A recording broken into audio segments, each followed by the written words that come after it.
नमस्कार, तपाईँ हेर्दै हुनुहुन्छ नेपाल पोस्ट। म गोविन्द चापागाई। आज मिति विक्रम सम्वत 2079 साल मक्सिर 19 गते सोमबार, ईस्वी सम्वत 2022 डिसेम्बर 5 तारिक। यसैगरी आज मक्सिर शुक्ल द्वादशी तिथि सँगै सोम प्रदोष व्रत, अन्तर्राष्ट्रिय स्वयंसेवक दिवस, विश्व माटो दिवस पनि सँगै रहेको छ। दर्शकबिन सधजस्ती आज पनि देश तथा विदेशमा घटेका घटना, हिजो दार्चुलाको नेपाल र भारत सीमा क्षेत्रमा भएको ढुङ्गामुढा पछि दिनैभरि अवस्था तनावग्रस्त भएको थियो। दुवै देशका अधिकारी बीच छलफल भएपछि अहिलेको अवस्था सामान्य। रवि लामिछानेको नागरिकता प्रकरण, चुनाव विशेष समाचारहरू, अहिलेसम्म कुन दलले कति मत पाए त, विभिन्न नेताहरूको टीका टिप्पणी, सबैभन्दा धेरै मतान्तरले जितेका सांसदहरू कुन कुन रहेका छन् त यस बारेमा पनि चर्चा गर्नेछौँ। सँगै आज दिनभरि कहाँ के भयो, के हुँदैछ त सम्पूर्ण जानकारीहरू लिएर शुभ बिहानीसँगै यहाँ सामु उपस्थित भएका छौँ। हामी प्रति कुनै प्रतिक्रिया छन् भने तलको कमेन्ट बक्समा आफ्नो प्रतिक्रिया उल्लेख गर्न नभुल्नुहोला। आउनुहोस् समाचार सुरु गरौँ आजका मुख्य शीर्षकहरूबाट। दार्चुलाको नेपाल भारत सीमा क्षेत्रमा आवत जावत सुरु, दुवै देशका अधिकारी बीच छलफल। रवि लामिछानेको नागरिकता र पासपोर्ट विवादमा अनुसन्धान गर्न अख्तियारले पठायो गृह र परराष्ट्र मन्त्रालयलाई पत्र। एमालेसँग सहकार्यको सन्देशले काङ्ग्रेसमा हलचल भएको 24 घण्टा नबित्दै माओवादी पुनः युटर्न। सीके राउत र प्रभु शाह बीच भेटवार्ता। चुनाव अघि समानुपातिकमा 20 लाख मत कटाउने आशा राखेका माधव नेपाललाई 3 लाख मत कटाउन सकस। सरकारमा जाने विषयलाई प्राथमिकतामा नराखेको राजेन्द्र लिङदेनको तर्क। चुनावी समीक्षाका लागि सत्ता गठबन्धनको बैठक आज बस्दै। बुटोलबाट राजधानी नसार्न काङ्ग्रेस र एमालेको आग्रह। संगठन नै नभएको ठाउँबाट 11,000 भोट ल्याउनु आफ्नो जित सरह भएको रेखा थापाको समीक्षा। एमालेसँगको सहकार्य सकिएको उपेन्द्र यादवको घोषणा। मधेसी समुदायमाथि अपमानजनक शब्द प्रयोग गरेमा कारबाही गर्ने मधेसी आयोगको चेतावनी। इन्द्रचोकमा चिनिया नागरिक बीच विवाद हुँदा चक्कु प्रहारबाट 2 जना घाइते। चितवनमा खाक काटिएको अवस्थामा गैंडा मृत फेला। जुम्लामा युवतीद्वारा झुन्डिएर आत्महत्या। आन्तरिक पर्यटकको रोजाइमा डोल्पा। उत्कृष्ट बलिङ गरे पनि नेपाल 3 विकेटले पराजित, स्कटल्यान्ड भने शीर्ष स्थानमा ओक्लियो। र इरानमा दियो 3 नाबालिगलाई मृत्युदण्ड। अब सुन्नुहोस् पुरा समाचार।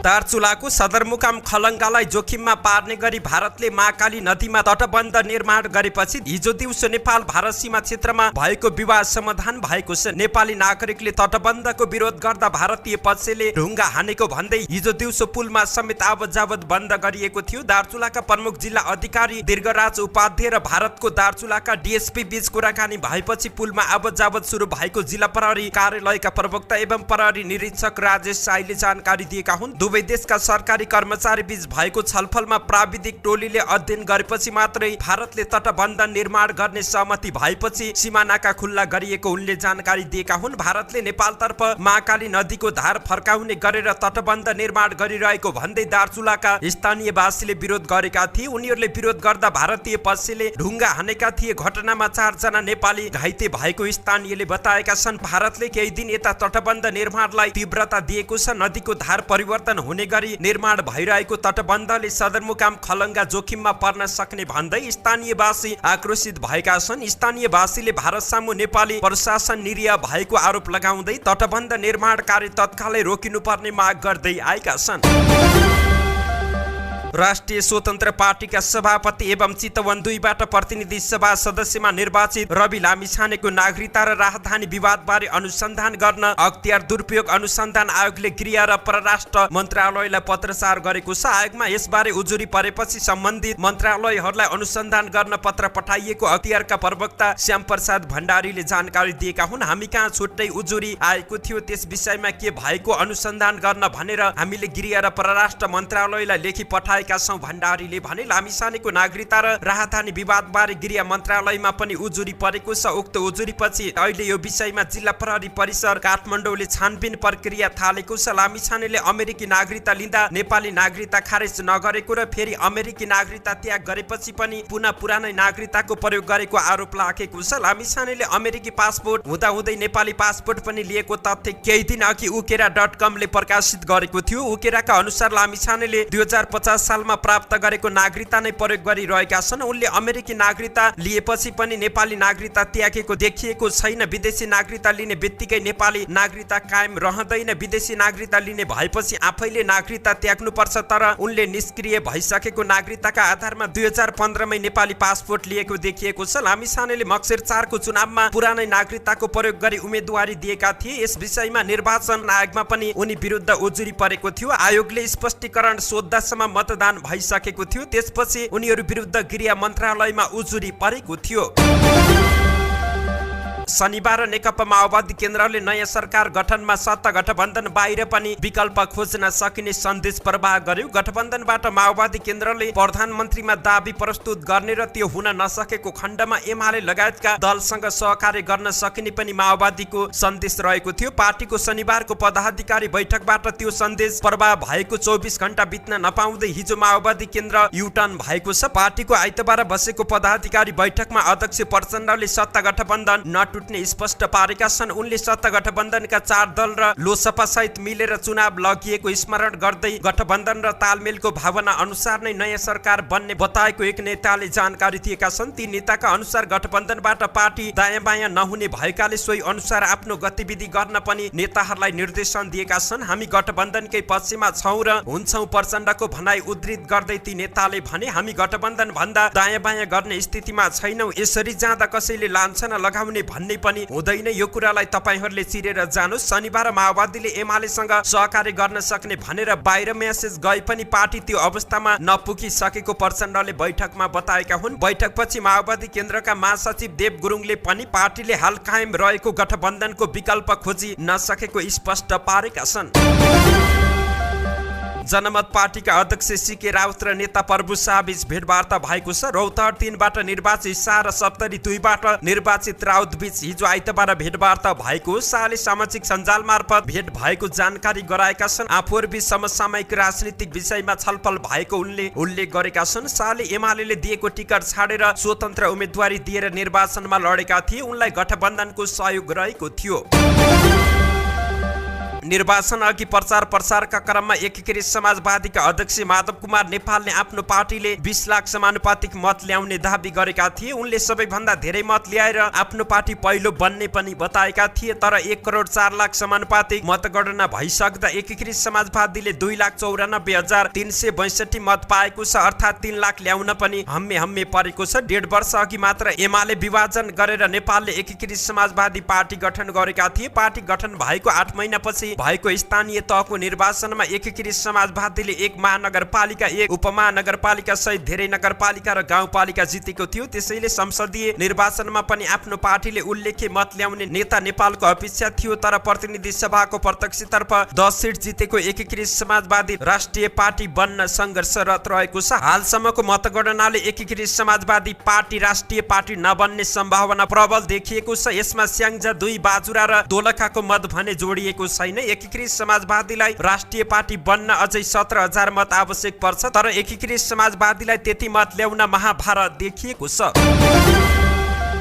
राष्ट्रिय प्रजातन्त्र पार्टीका अध्यक्ष राजेन्द्र लिङदेनले रापरपाले सरकारमा जाने विषयलाई प्राथमिकतामै नराखेको बताएका छन्। उनले सरकारमा जाने प्राथमिकतामा नरहेको बताउँदै त्यसबारे कुनै छलफल अघि नबढेको बताएका छन्। झापा 3 मा काङ्ग्रेस नेता कृष्ण प्रसाद सिटौलालाई पराजित गर्दै संसदमा दोस्रो पल्ट चुनिएका लिङदेनकै नेतृत्वमा रापरपा यसपटक राष्ट्रिय दल बनेको छ। प्रत्यक्ष र समानुपातिक तर्फबाट सङ्घ र प्रदेशहरूमा पहिले भन्दा धेरै सदस्य जिताएका कारण नयाँ सरकार गठनमा रापरपा पनि निर्णायक अवस्थामा पुगेको छ। जसपा माओवादी लगायतका दलहरूले सबै विकल्प खुल्ला रहेको बताइरहेका बेला रापरपा भने अहिलेसम्म रिजर्भ नै देखिएको छ। सरकारमा जाने कुरा हाम्रो प्राथमिकतामा छैन। अध्यक्ष लिङदेनले भने जनमत हामीलाई विपक्षमा बस्ने गरी आएको छ। पहिले सबै नतिजा आओस् त्यसपछि पार्टीमा छलफल हुनेछ। तर सरकार हाम्रो प्राथमिकतामा छैन। गृह जिल्ला झापामै रहेका उनले अब चुनावी गठबन्धन नै कायम रहन्छ कि रहन्न भन्ने सवालमा कुनै पनि प्रश्न कुरा गर्न नचाहेका हुन्। सत्ता गठबन्धनको बैठक आज सोमबार बस्ने भएको छ। आज दिउँसो 3 बजे बोलाइएको बैठकमा चुनावको समीक्षा गर्नुका साथै अब कसरी जाने भनेर छलफल हुने बताइएको छ। नेकपा माओवादी केन्द्रका महासचिव देव गुरुङले पदाधिकारी बैठकपछि पत्रकारहरूसँगको कुराकानीमा सत्ता गठबन्धनको बैठक आज सोमबार बस्ने जानकारी दिएका हुन्। सत्ता गठबन्धनमा आबद्ध दलहरूले देशभर चुनावी तालमेल गरेर लडेका थिए। कांग्रेसले 57 सीट जितेको छ भने माओवादी केन्द्रले 17, एकीकृत समाजवादीले 10, लोकतान्त्रिक समाजवादी पार्टीले 4 र राष्ट्रिय जनमोर्चाले 1 सीट हासिल गरेको छ। चुनावमा भोट ट्रान्सफर नभएको भन्दै माओवादी केन्द्रमा असन्तुष्टि समेत देखिएको छ। शनिबार मात्र माओवादीले सबै विकल्प खुल्ला गर्ने निर्णय समेत गरेको थियो। संरचना निर्माण नहुँदै बुटोलबाट राजधानी नसार्न रूपन्देहीका राजनीतिक दलहरूले आग्रह गरेका छन्। नेपाली कांग्रेस र नेकपा एमाले रूपन्देहीले हिजो छुट्टा छुट्टै विज्ञप्ति जारी गरेर दाङमा कुनै पनि संरचना निर्माण नभएका कारण हतारमा राजधानी नसार्न आग्रह गरेका छन्। पूर्वाधार निर्माणका काम सम्पन्न नहुँदै प्रदेश सरकारले अस्थायी मुकाम बुटोलबाट राजधानी दाङ सार्न लगाएको प्रति ध्यान आकर्षण भएको जनाउँदै नयाँ सरकार नबन्दै वर्तमान काम चलाउ सरकारले यो काम गर्न नमिल्ने उनीहरूले जनाएका छन्। नेपाली कांग्रेसले राजधानी लैजाने जिम्मा संरचना निर्माण भएपछि नयाँ बन्ने सरकारलाई दिनुपर्ने माग गरेको छ। कांग्रेस रूपन्देहीका सभापति रामकृष्ण खाँडले विज्ञप्ति जारी गर्दै प्रदेश सभाको नियमित काम गर्न संरचना निर्माण नभएको अवस्थामा हतारमा राजधानी सार्दा दैनिक कामकाजमा पर्न सक्ने असरतर्फ प्रदेश सरकार सचेत हुनुपर्ने उल्लेख गरेका छन्। कलाकारिताबाट राजनीतिमा होमिएकी अभिनेत्री रेखा थापाका लागि पहिलो चुनावी प्रतिस्पर्धा सुखद हुन सकेन। रापरपाबाट मोरङ 3 प्रतिनिधि सभामा उम्मेद्वार बनेकी उनी तेस्रो हुन पुगिन्। रापरपाको खासै जनाधार नभएको क्षेत्रबाट उम्मेदवारी दिँदा रेखाका लागि चुनौतीपूर्ण हुने आकलन गरिएको थियो। यद्यपि उनको इन्ट्री सो क्षेत्रको प्रतिस्पर्धा द्विपक्षीयबाट त्रिपक्षीय हुन गयो। पराजित भए पनि रेखाले सम्मानजनक मत भने ल्याउन सफल भएकी छिन्। विजयी नेपाली कांग्रेसका सुनिल शर्माले 48,631 मत ल्याए। शर्मा का मुख्य प्रतिस्पर्धी एमालेका भानुभक्त ढकालले 25,895 मत ल्याउँदा रेखाले 10,998 मत ल्याएर तेस्रो हुन सफल भएकी हुन्। यसअघि रापरपाको महाधिवेशनमा महामन्त्रीको उम्मेद्वार बनेकी थिइन् रेखा, त्यहाँ पनि उनलाई धक्का लागेको थियो। इतर गुटकी उम्मेद्वार कुन्ती साईबाट उनी पराजित भइन्। यसरी पार्टी र संसदको चुनावमा ब्याक टु ब्याक उनलाई धक्का लागिरहेको छ। यद्यपि चुनावी परिणामबाट भने रेखा थापा निराशा छैनन्। केवल 2 महिनाको तयारीमा ल्याएको यो मत आफ्नो लागि बहुमूल्य रहेको उनले बताएकी छिन्। यो चुनावबाट आफूले सिकेका कुराहरू भविष्यका लागि निकै उपयोगी हुने रेखाको विश्वास रहेको छ।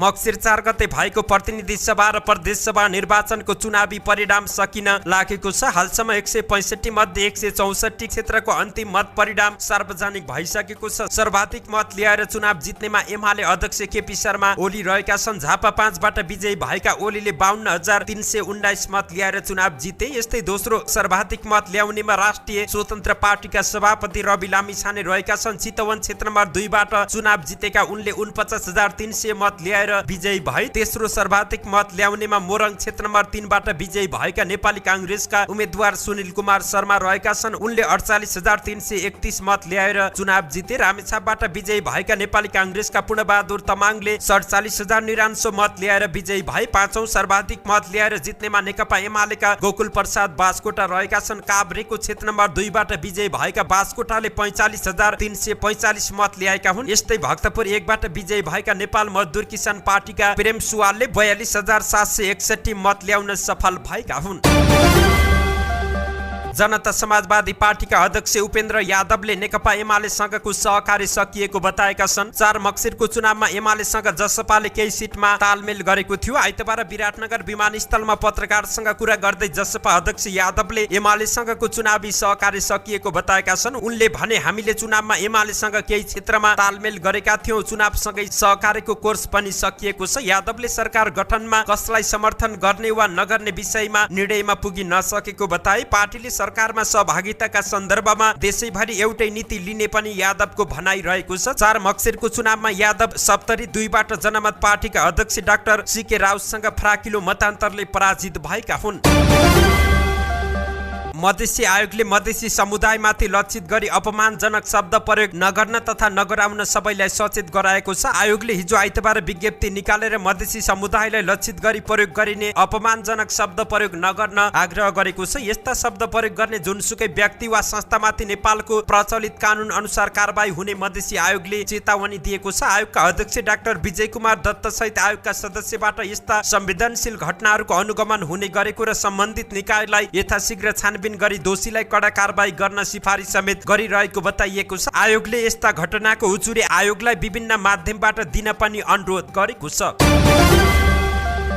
जनमत पार्टीका अध्यक्ष सीके राउतले संसदमा बहुमत पुर्याउन आफूहरू निर्णायक हुने बताएका छन्। राष्ट्रिय समाचार समिति संघको अन्तर्वार्तामा उनले सरकार गठनका लागि आफ्नो पार्टीले पाएको सिट संख्या निर्णायक हुने बताएका छन्। जनमत पार्टीले अहिले ल्याएको सिट संख्या निर्णायक रहेको छ। सरकार गठनका लागि संसदमा बहुमत पुर्याउनका लागि हाम्रो सिट नै निर्णायक हुनेछ। प्रदेशमा पनि जनमत पार्टीको समर्थन बेगर सरकार बन्न सक्ने अवस्था नरहने पनि उनको जिकिर रहेको थियो। जनमत पार्टीले प्रतिनिधि सभामा प्रत्यक्षतर्फ 1 सिट जितेको छ भने समानुपातिक तर्फ हिजो आइतबार साँझसम्म 1,04,20,000 भन्दा धेरै मतगणना सम्पन्न हुँदा 3,94,523 मत पाएको छ। त्यस्तै प्रदेश 2 मा प्रत्यक्षमा 6 सिट र समानुपातिकमा कांग्रेस र एमाले पछि तेस्रो स्थानमा रहेको छ। 20,86,000 मतगणना हुँदा जनमत पार्टीले 3,29,000 मत पाएको छ। आफूहरूको समर्थन बिना सरकार नबन्ने अवस्थामा 1.5 लाख हुन नदिने राउतले बताएका छन्।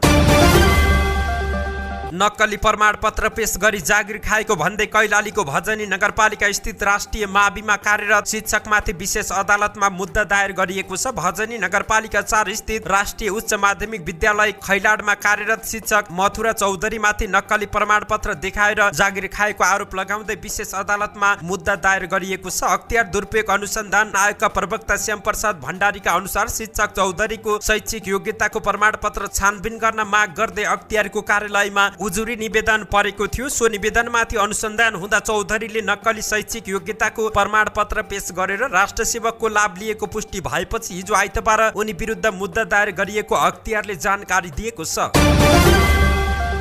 पेट्रोलियम पदार्थको मूल्य समायोजनका लागि दबाब दिन नेकपा बहुमत पार्टी निकट विद्यार्थी संगठन अखिल क्रान्तिकारी केन्द्रीय समितिले टेकु स्थित नेपाल आयल निगमको कार्यालय अगाडि प्रदर्शन गरेको छ। पटक पटक भारतबाट पेट्रोलियम पदार्थको मूल्य घटेर आउँदा पनि मूल्य समायोजन नगरेको भन्दै अखिल क्रान्तिकारीले प्रदर्शन गरेको हो। मूल्य समायोजन गरेर तत्काल गल्ती सच्याउन संगठनले आयल निगमसँग माग पनि गरेको छ। सो संगठनका केन्द्रीय उपाध्यक्ष वीरेन्द्र शाहले आयल निगमलाई घटेर आएको पेट्रोलियम पदार्थको मूल्य समायोजन नगरे कडा रूपमा प्रस्तुत हुने चेतावनी समेत दिएका छन्। संघीय संसद सचिवालय दलहरूको संसदीय दलको कार्यालय व्यवस्थापनमा जुटेको छ। प्रतिनिधि सभा निर्वाचनको मत परिणाम आउने क्रम अन्तिम चरणमा रहेका बेला संसद सचिवालय दलको संख्या आकलन गरी आवश्यक तयारीमा जुटेको छ। कम्तीमा 2 सांसद रहेको दलले संसदीय दल खोल्न कानुनी प्रावधान रहेकाले दलहरूको दल गठन भएपछि सञ्चालनका लागि कार्यालय र स्थान उपलब्ध गराउने गृहकार्य भइरहेको संसद सचिवालयका प्रवक्ता डाक्टर रोजनाथ पाण्डेले जानकारी दिएका छन्। उनले सकभर सिंह दरबारमा नै संसदीय दलको कार्यालयको व्यवस्थापन गर्ने र ठाउँ अभाव भए संसद भवन नयाँ बानेश्वरमा समेत यही दलको कार्यालय स्थापना गर्ने गरी तयारी भइरहेको उनले जानकारी दिएका छन्। त्यस्तै प्रवक्ता पाण्डेले संसद बैठकको तयारीका लागि बानेश्वर स्थित संसद भवनका पूर्वाधार स्वास्थ्य मापदण्ड लगायतका विषयमा आवश्यक तयारी गरिरहेको जानकारी दिए। संघीय संसदको सिंहदरबार स्थित नयाँ भवन निर्माण कार्य पूरा हुन अझै 3 वर्ष लाग्ने देखिएकाले संसदको नयाँ अधिवेशन बानेश्वरमा नै हुने उनले जानकारी दिएका छन्। काठमाडौँमा 3 चीनिया नागरिक बीच विवाद हुँदा 2 जना घाइते भएका छन्। विवादका क्रममा 37 वर्षीय फङ चङयुनले चक्कु प्रहार गर्दा 32 वर्षीय ली छुन र 29 वर्षीय कान साउसिङ गम्भीर घाइते भएका छन्। लीको पेटमा चोट लागेको छ भने कानमा, पेटमा, छाती र टाउको बायाँ भागमा चोट लागेको छ। दुवैजना बोल्न सक्ने अवस्थामा रहेका छैनन्। काठमाडौँ महानगरपालिका 25 इन्द्रचोकमा हिजो आइतबार 3 चीनिया नागरिक बीच विवाद भएको थियो। चक्कु प्रहार गर्ने फङलाई प्रहरीले नियन्त्रणमा लिएको छ। जिल्ला प्रहरी कार्यालय काठमाडौँ का प्रवक्ता दिनेशराज मैनालीले घटनाबारे अनुसन्धान भइरहेको जानकारी दिएका छन्। चितवनको कालिका नगरपालिका 1 मा मृत अवस्थामा गैंडा फेला परेको छ। चतुर्मुखी सामुदायिक वनभित्र सडे गलेको अवस्थामा खाक काटिएको गैंडा मृत अवस्थामा फेला परेको हो। गैंडालाई 6 महिना अगाडि चोरी शिकारीले मारेको हुन सक्ने आशंका डिभिजन वन कार्यालयले गरेको छ। डिभिजन वन कार्यालय चितवनले गैंडाको खप्पर र हड्डी मात्रै भेटिएको जानकारी दिएको छ। डिभिजन वन र चितवन राष्ट्रिय निकुञ्जको टोली पुगेर पोस्टमार्टम गरेको जानकारी प्राप्त भएको छ। जुम्लाको सिन्जा गाउँपालिका 4 भुली गाउँमा एक युवतीले कोठामा झुन्डिएर आत्महत्या गरेकी छिन्। जिल्ला प्रहरी कार्यालय जुम्लाका डीएसपी नरेन्द्र चन्दका अनुसार अन्दाजी 21 वर्षीय राममाया बुढाले आफ्नो माइती घरको तेस्रो तलामा झुन्डिएर आत्महत्या गरेकी हुन्। के कति कारणले उनले आत्महत्या गरेको हो भन्ने अनुसन्धानबाट मात्रै थाहा हुने उनले बताए। इलाका प्रहरी चौकी नाराकोटका इन्चार्ज गोविन्द बोहराका अनुसार उनी 10 महिनादेखि माइती घर बस्दै आएकी थिइन्। उनको घरमा झगडा भएको भन्ने बुझिएको छ। उनकी 2 वर्षकी छोरी पनि रहेको बताइएको छ। हिमाली जिल्ला डोल्पा आन्तरिक पर्यटकको रोजाइमा पर्न थालेको छ। 5 वर्षअघि डोल्पा राष्ट्रिय सडक सञ्जालमा जोडिएसँगै प्रत्येक वर्ष डोल्पा घुम्ने स्वदेशी तथा विदेशी पर्यटकको संख्या बढ्न थालेको छ। डोल्पामा नीलो हिराको रूपमा परिचित नेपालकै गहिरो से फक्सुन्डो ताल, प्रसिद्ध त्रिपुरा सुन्दरी मन्दिर, से गुम्बा, धो उपत्यका, छार्काभोट, जगदुल्ला ताल लगायतका पर्यटकीय गन्तव्यहरू रहेका छन्। चालु आर्थिक वर्षमा मात्रै करिब 3000 भन्दा बढी पर्यटकले से फक्सुन्डो तालको अवलोकन गरेको से फक्सुन्डो राष्ट्रिय निकुञ्जले जानकारी दिएको छ। डोल्पा धार्मिक, सांस्कृतिक र पर्यटकीय सौन्दर्यका हिसाबले धेरै अगाडि रहेकाले डोल्पा घुम्न जान पर्यटकहरू इच्छुक हुने गरेका छन्। नामिबियामा भइरहेको आइसिसी क्रिकेट विश्वकप लिग 2 मा नेपाल हिजो आइतबार स्कटल्यान्डसँग पराजित भएको छ। विन्डहोक स्थित युनाइटेड क्रिकेट क्लब ग्राउन्डमा भएको खेलमा नेपालले दिएको 138 रनको सामान्य लक्ष्य स्कटल्यान्डले 32.1 ओभरमा 7 विकेट गुमाएर पूरा गरेको हो। लो स्कोरिङ खेलमा दुवै टोलीले ब्याटिङमा सङ्घर्ष गरेका थिए। नेपालले थोरै रन बनाए पनि उत्कृष्ट बोलिङ गर्दै स्कटल्यान्डको 7 विकेट लिन सफल भएको थियो। यस जितपछि 30 खेलबाट 44 अङ्क जोड्दै स्कटल्यान्ड शीर्ष स्थानमा उक्लेको छ भने शीर्ष 3 मा रहँदै अर्को वर्ष हुने ओडीलाई विश्वकपको ग्लोबल क्वालिफायरमा पनि लगभग स्थान पक्का गरेको छ। लिग 2 मा सबै 36 खेल नै खेलिसकेको ओमानको पनि 44 अङ्क रहेको छ। तर राम्रो रन रेटमा स्कटल्यान्ड शीर्ष स्थानमा रहेको छ। नेपाल भने 22 खेलपछि 18 अङ्क सहित 6औं स्थानमा रहेको छ। पहिलो खेलमा नामिबियालाई हराएको स्कटल्यान्डले नेपाललाई हराएर श्रृङ्खलामा लगातार दोस्रो जित निकालेको हो। इरानमा जारी सरकार विरोधी प्रदर्शनलाई रोक्नका निमित्त इरान सरकारले नाबालिगलाई समेत मृत्युदण्डको सजाय सुनाएको बाहिरिएको छ। अन्तर्राष्ट्रिय समाचार माध्यम द वाशिंगटन पोस्टका अनुसार हालै मात्र इरान सरकारले प्रदर्शनमा सहभागी भएका 3 जना नाबालिगहरूलाई मृत्युदण्डको सजाय सुनाएको छ। तेहरानमा एक प्रहरी अधिकारीको हत्या गरेको अभियोगमा यी 3 नाबालिगहरू विरुद्ध मुद्दा दायर गरिएको थियो। इरानको बसिज अर्धसैनिक बलका एक सदस्यलाई चक्कु, ढुङ्गा र बक्सिङ ग्लभ्सको प्रयोग गरी हत्या गरेको र भ्रष्टाचारमा समेत संलग्न रहेको ठहर गर्दै इरानको रिभोल्युसनरी अदालतले उनीहरूलाई मृत्युदण्ड सुनाएको रिपोर्टमा उल्लेख रहेको छ। यो फैसला सुनाउने अदालतले राष्ट्रिय सुरक्षासँग सम्बन्धित विषयलाई हेर्ने गर्छ। इरानको कानुन अनुसार यो अदालतले नाबालिगहरूमाथि मुद्दा चलाउन पाउँदैन। यद्यपि बुधबार र बिहिबार यस अदालतले उनीहरूमाथि ट्रायल चलाएको थियो। यस सन्दर्भमा न्यायाधीशले 3 नाबालिग किशोरीहरू विरुद्ध अन्य वयस्कहरूसँग मुद्दा चलाउन सकिने बताए। द गार्डियनको रिपोर्ट अनुसार प्रदर्शन सुरु भएदेखि अहिलेसम्म इरानमा 60 बालबालिकाले ज्यान गुमाएका छन् भने 200 जना भन्दा बढी नाबालिगलाई गिरफ्तार गरिएको छ। धन्यवाद। यस्तै ताजा समाचारको लागि नेपाल पोस्ट हेर्दै गर्नुहोला।